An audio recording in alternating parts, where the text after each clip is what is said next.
Hi, Meteorologist John Dawson. This is the Fox 26 YouTube tropical forecast, making sure you know what is happening in the tropics. And things are sort of becoming a little slower and quieter in the Atlantic, and over on the Pacific side of things are definitely picking up the pace a little bit more.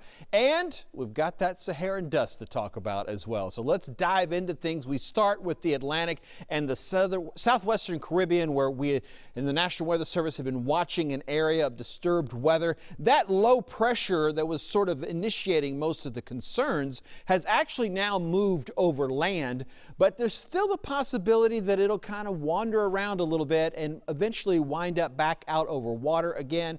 But our chances have been decreased at this point. We're now talking a 10 or 20% chance over the next 5 days that this would develop into something tropical. And some of that has to do with mixing in with some of that Saharan dust that's out there, and then some of it again has to do with those upper level winds and the fact just that it's out over land right now. So the Gulf of Mexico is quiet at the moment, but we are tracking another round of the dust, and I will just sort of step out of the way and just point and show again across the Atlantic right now another batch of very thick Saharan dust is out there.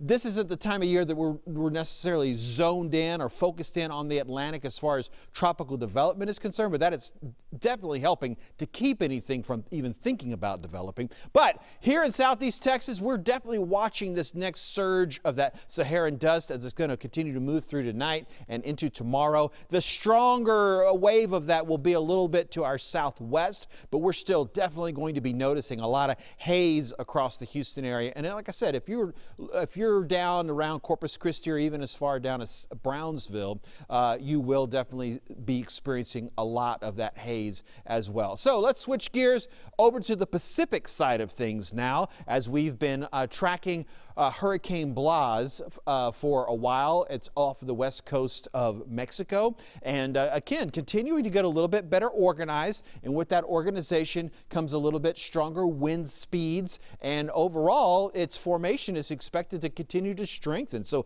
currently a Category 1 hurricane. This information again is from 4 p.m. Update on Wednesday. 85-mile-an-hour winds are the sustained winds at the moment. Should increase in size and strength until those winds get up to about 100 miles an hour, and then things will slowly begin to fall apart a little bit as it moves a little further out into the Pacific. So definitely keeping an eye on Blas. That's going to be around for several more days and even strengthen into possibly a Category 2 hurricane as early as tomorrow. And yes, we will be back tomorrow, of course, with another YouTube update. In the meantime, if you need to follow me on social media, I'm at John Dawson, Fox 26. Of course, that's Twitter, Facebook, and Instagram. Remember, Instagram is also where I do, well, actually all of them is where I do the hurricane gear test, kind of helping give you some ideas to prepare for hurricane season. And also, don't forget the Fox 26 weather app. That'll get you prepared for whatever might be coming your way. And again, we will be back tomorrow with another update.